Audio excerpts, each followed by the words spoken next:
Arkansas Democrat Gazette. Who wants a question first? We're here to hop on in, whoever you want to start with. Well, so I guess Michael, since you're on the left. Yeah. Could you tell us a little bit about your movie and how you did the research and how the punk scene in that area of the world is different than here? Yeah, well, it's interesting. I think in some ways the punk scene in Cuba is more similar to the punk scene than different. You know, I have friends from Ventura, I have friends from Berkeley that have screened the movie, and they go, as specific as this is to Havana, as specific as it is to these characters, it reminds me of me growing up listening to Nirvana and skateboarding in Ventura than different. But the research, Tyler and I, my co-director and co-writer, we went to Cuba 8 years ago and just bummed around and met locals and walked through Havana. And I remember there was a boxing match going on. I think it was Manny Pacquiao and Floyd Mayweather. And just the little details that stood out, but it's something that would be pay-per-view $50 in the United States. But in Cuba, it's different because of the blockade and the embargo. So it was just for free on TV, and the locals brought us in and gave us like government-issued juice boxes of rum, and then told us this story about Los Frikis. And we're like, I can't believe I've never heard this story before. And we just fell in love with the Cuban culture. We have a bunch of Cuban friends that wanted to make this movie. So for years and years, we researched and we linked up with Phil Lord, who's the producer of Spider-Verse and the Lego movies. And he's a Cuban American. So he brought in all his cousins, cousins, and we had just so many Cubans. So it was also really helpful. On set, we had 25 Cubans that came from Havana to act in the movie. Mm-hmm. So they were sort of our authenticity czars throughout everything. Very cool. Yeah, that's awesome. I wanted to kind of talk a little bit about how you've both been able to successfully bring in like this level of moral ambiguity into your films in general. So how do you believe that you've been able to do that successfully? You said moral ambiguity? Yeah, just like a little, or sometimes. I love this question. I love this question. No, I love this question. I just wanted to clarify. Do you want to jump in? No, go ahead. I believe that it is art's job to create really safe places to have very adult conversations that are extremely reflective of the realities of human nature. And humans were not perfect. And in fact, there's a lot of beauty, I think, found in our flaws.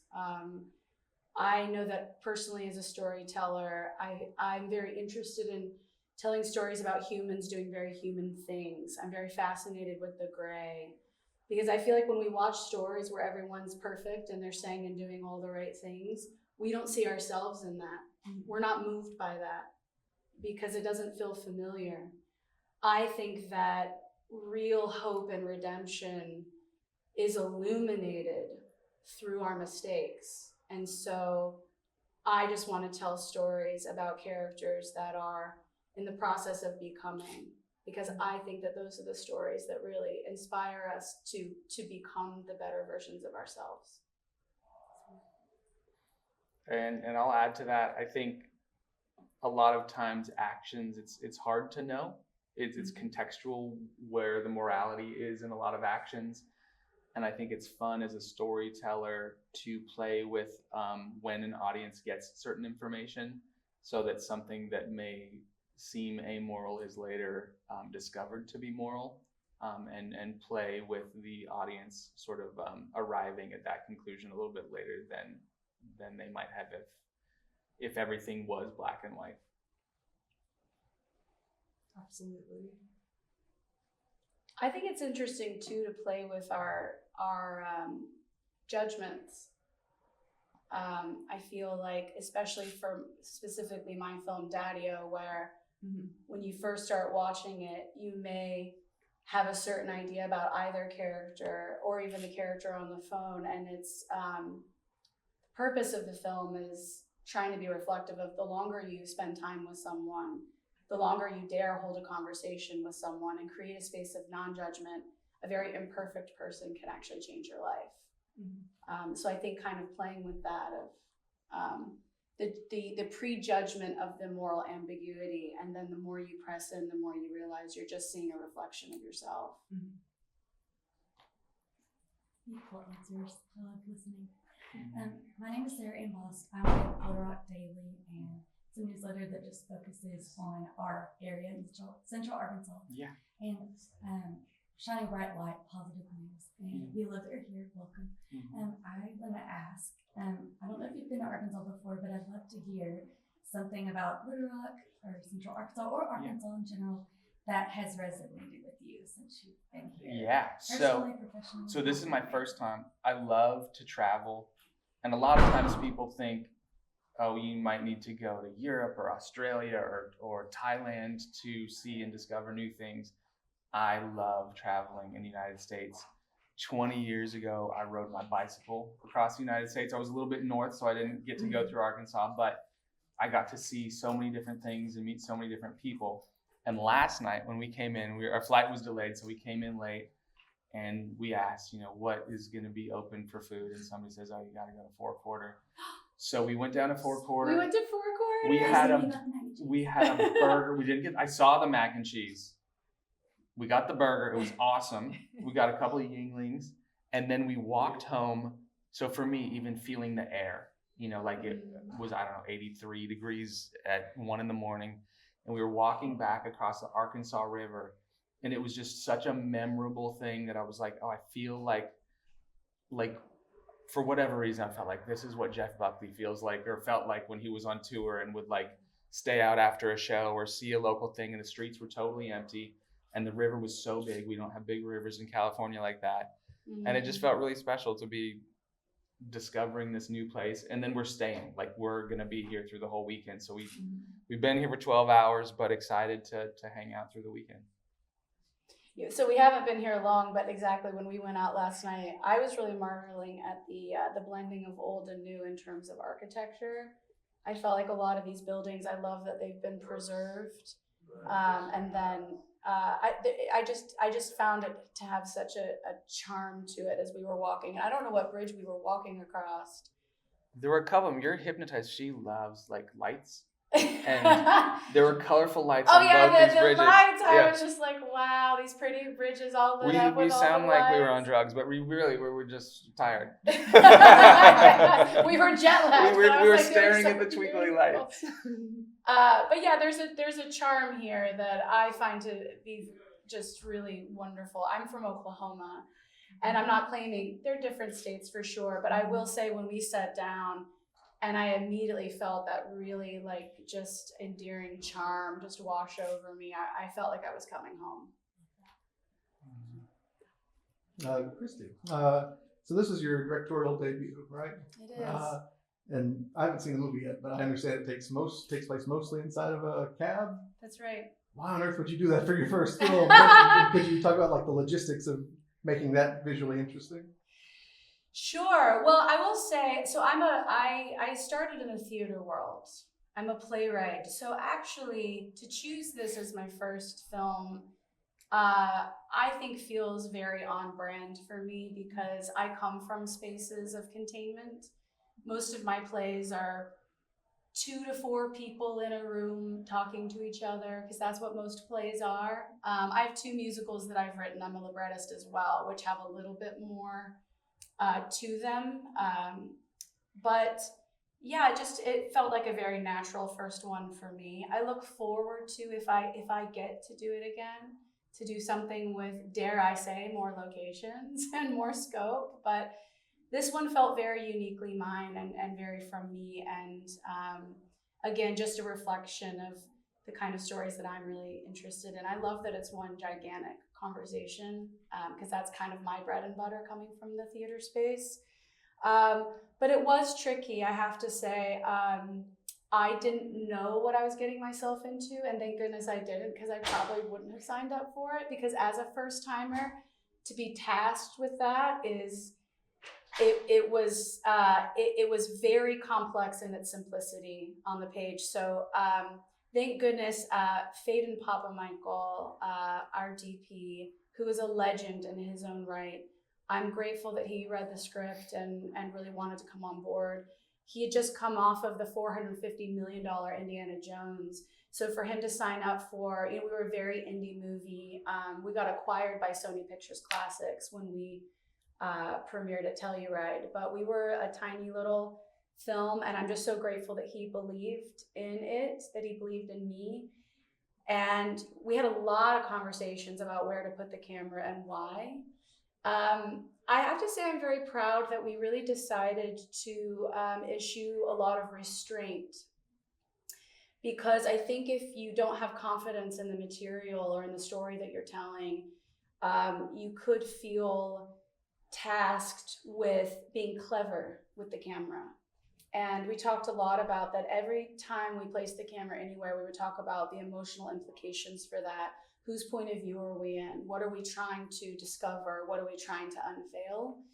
We wanted the cab to open up like a flower as they're discovering each other, but we never wanted any of the movements to feel manipulative or, again, too overtly clever. We always wanted it to feel like it was a reflection of like the organic emotional context of the scene.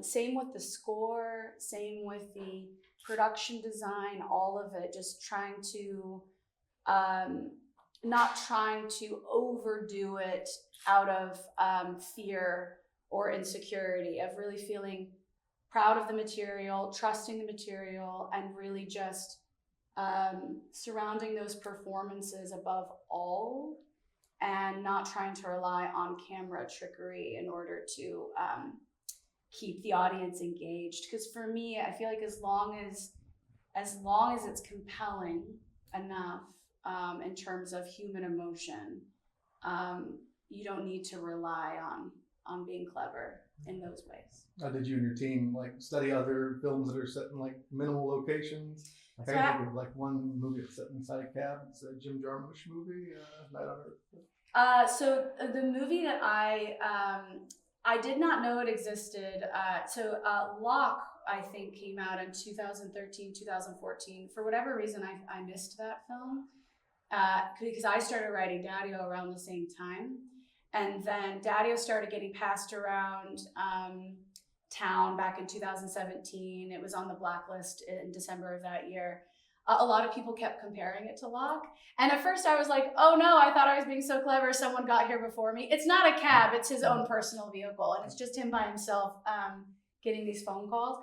So at first I was a little bummed out, but then I went and watched the movie, and I am honored that people compare Daddio to Locke. It's a beautiful film.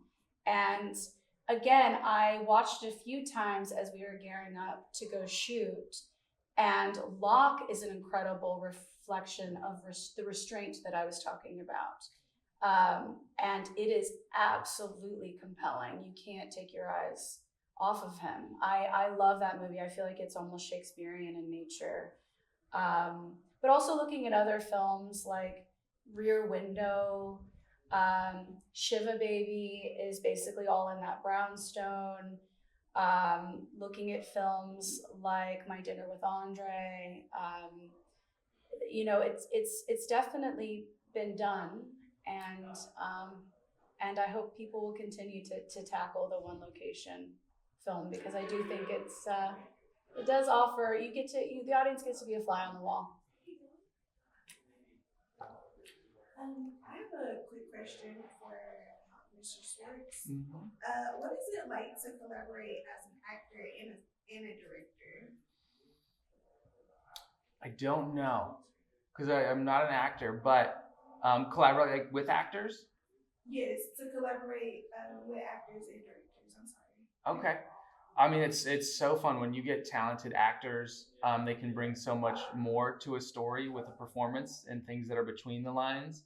So as a director, like I really like to talk about the feeling of a scene, and we go over the dialogue, we go over the feeling, but I'm really open to anything that they want to bring to it. So we'll do it as scripted, and then experiment a little bit, and then in edit we're able to really focus the scene back to the core of what it's trying to do.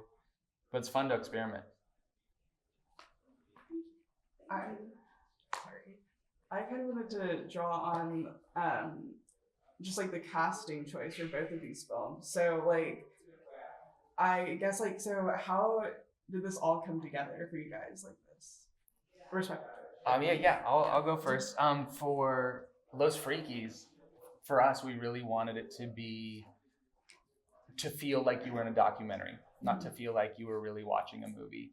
And we wanted it to be as specific as possible, even down to the accents. So the whole movie's in Spanish, and Cuban Spanish is very different from Mexican Spanish and Puerto Rican Spanish and Spain Spanish.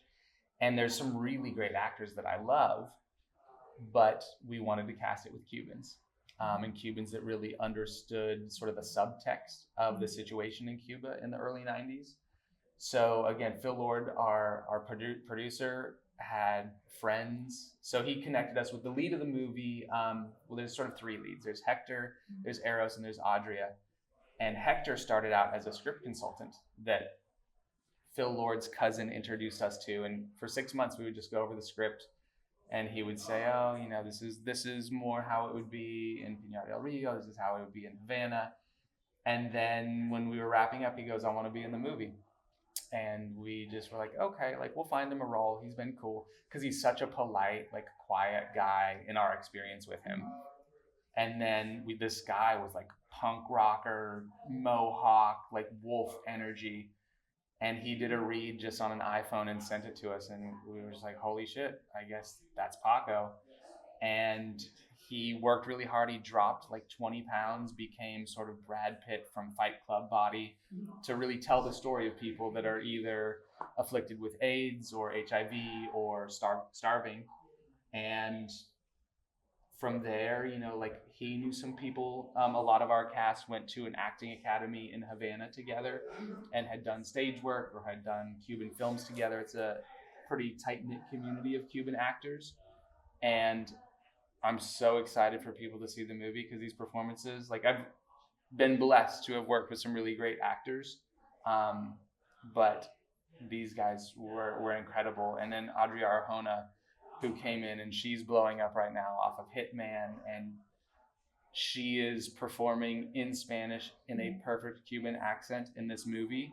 And she was sort of the mother to our group of Lost Boys, you know, like the experience behind the camera. Like we were all staying in a resort in the jungle in the Dominican Republic, and we were all so close, and we'd go have big parties every Friday. Like movies, you typically have a wrap party like when your movie's done shooting, and we just sort of had a wrap party every Saturday night, and people would get on tables and make toasts to each other and you know, talk about how much fun they were having, and then everybody would go run and jump in the ocean. So it was really special, and the cast is still very close. Eros, who plays Gustavo, came, and most of them have moved to the United States now with the money they made from the movie. So he stayed with us for a couple months, then he went and lived with the producer for a couple months, and now he has his own place. I was just with Pedro 2 nights ago. It was his birthday.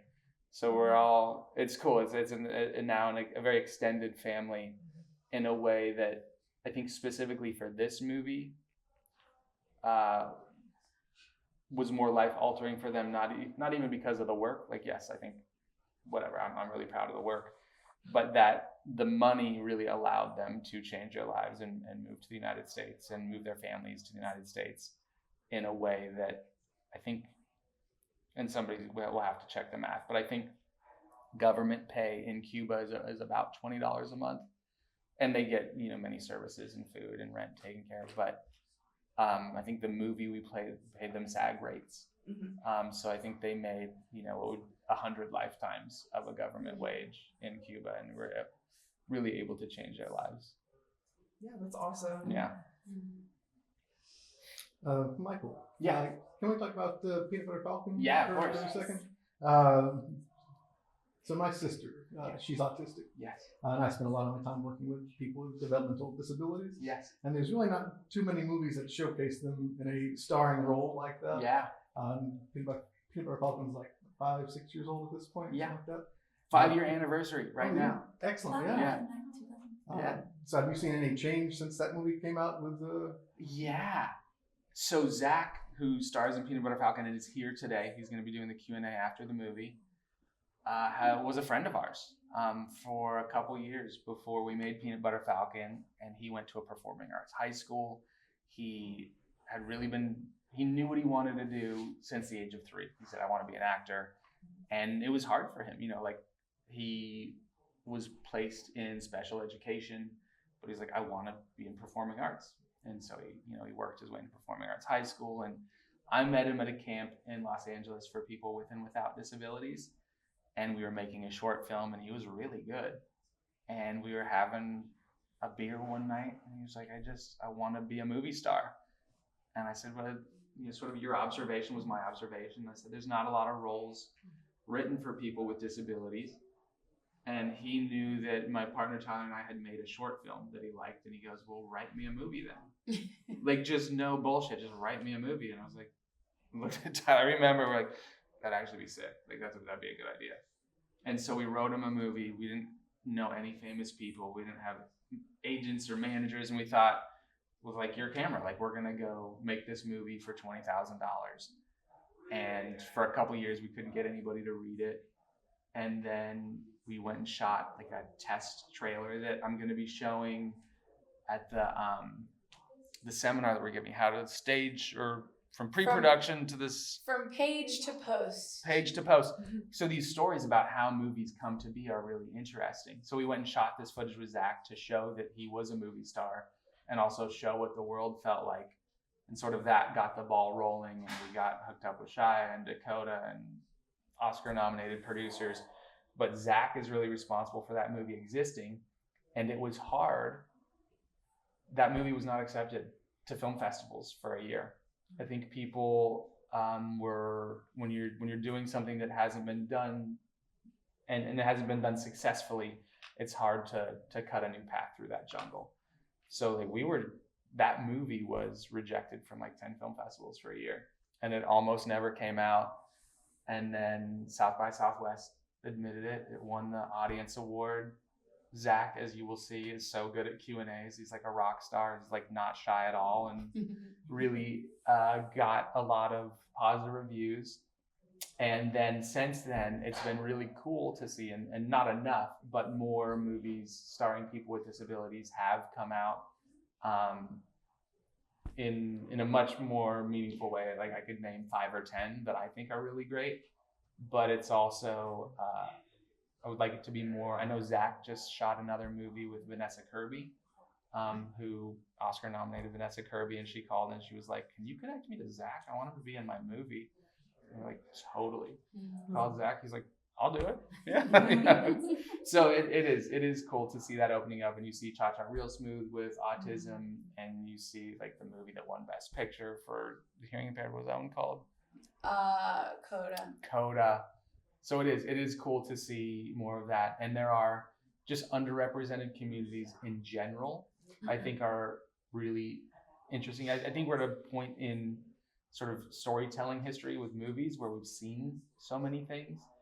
So even to find a unique story, whether it be somebody with Down syndrome or somebody or a group of people from Cuba, like these stories that are not being told. One, I think it's important to tell their stories, and two, I think it's just more interesting because we haven't seen it before. Yeah, which Peanut Butter Falcon is one of my sister's favorite movies. Yes. We both grew up watching wrestling, so yes. seeing Jake the Snake Roberts in there was fantastic. Yes. Yeah. Jake was by far the most famous person on set. Like, even Shia and Dakota were like, Jake's in charge. Like the days that Jake was there, he was in charge. And everybody was just sort of gathered around him. He's holding court, telling stories about, when this happened, I did this. Oh, that's great. Yeah, because I grew up like idolizing Jake Roberts and the DDT and all that stuff. Yeah. Which his story is kind of yeah, and Mick Foley, the two of them were talking shop. So it was cool to just sit back and watch those guys tell war stories. Was so fascinating too. Oh yeah, which it's like I said, it's one of my favorite movies, my sister's favorite movies. Thank you so much. I just appreciate that you're able to make a movie with some developmental disability. Yeah. Well, I would love to ask, and first of all, thank you for being here again. It's really interesting to hear you guys. They're very beautiful perspectives. But I would love to hear your advice to the aspiring creative, the aspiring artist that would dream to do what you're doing today, that maybe hasn't taken that first step or has something holding them back. Christy, you want to know? I would say the most important thing is to do the work. Show up to your craft every day. If you're a writer, write every day.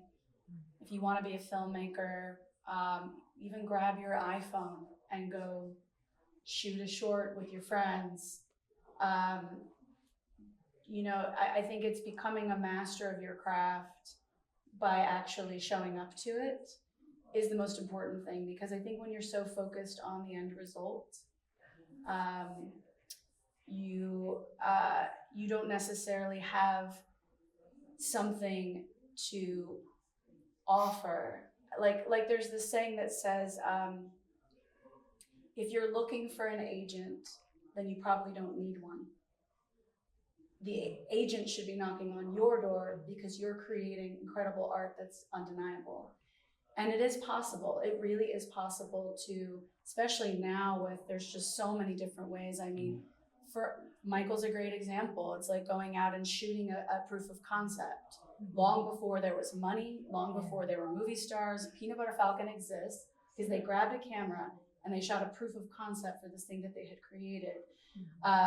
For me, I wrote this script called Daddio in my pajamas in an apartment that I could not afford in New York. I was crying every other day. I could barely buy groceries, and I was like, what am I doing? But if you build it, they will come. I love that movie Field of Dreams because it's such an incredible metaphor for the creative journey. The creative journey is a very baffling one, in that so often you actually do feel like you're plowing down cornfields and your neighbors are what is she doing? And you almost have to be a little delusional. I call it a whimsical sense of madness, in the way that you just have to love your craft and fall in love with stories and become the best artist that you can become. And without worrying about the end result, and without worrying about what everyone else is doing. Like, don't look to the left of you, don't look to the right of you. Really think about the uniqueness of your voice and the uniqueness of the stories that you can tell. Because I feel like when you're trying to imitate things that have already been successful, I don't know if you really cut through the noise in that way. So that's the best advice I can give, is pursue the art of it. I feel like there's only two different ways to really engage with the creation of art. Either you are there to serve or be served.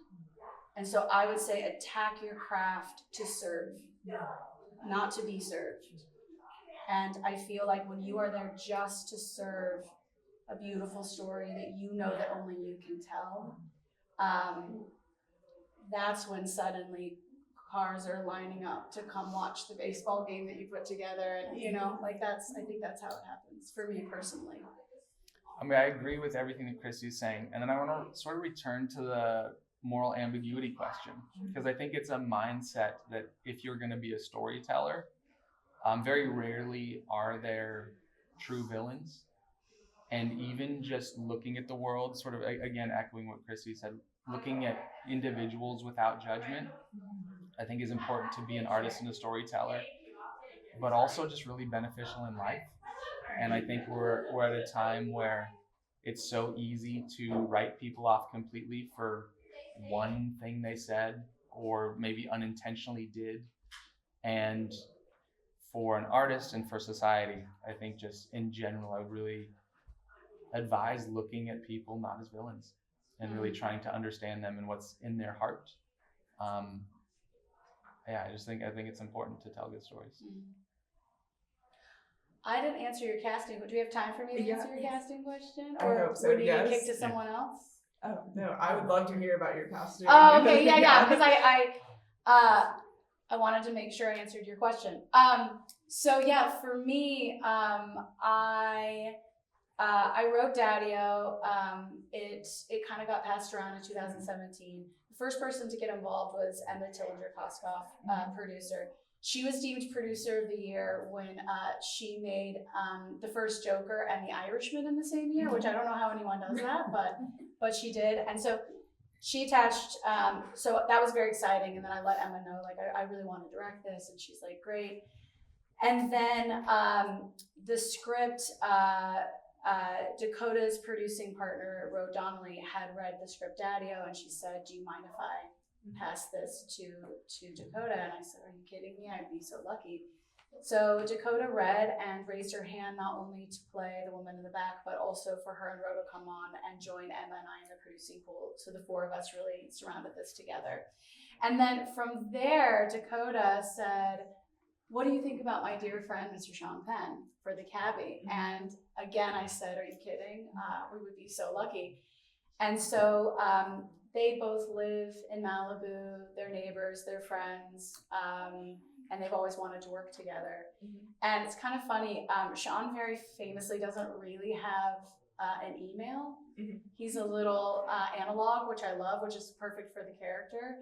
So she printed off the script and walked over to his house to hand him an actual script, old school. And he read right away, and he and I got on a Zoom, and yeah, he was just very complimentary and just said, you know, if you'll have me, I'd really, really love to do this. So we didn't have a casting director. I do think a lot of times indie movies, much like you've experienced, they kind of come together in a very organic way. So that's how this one came to be. Yeah, that's really cool. That's a crazy cast. Like, Yeah, Sean Penn, that's what I'm Dakota thinking, Johnson, like- your first movie is bonkers. It's so cool. Your first movie. I mean, It is interesting. Dakota was in both of our directorial debuts, but not connected. At all. Like I will give Christy's movie a compliment. I've seen it a lot. I've been around. Everybody's like, this is Dakota Johnson's best performance, and I just go, she was pretty good in Peanut Butter Falcon. Let's not sell that one short. She's good at both.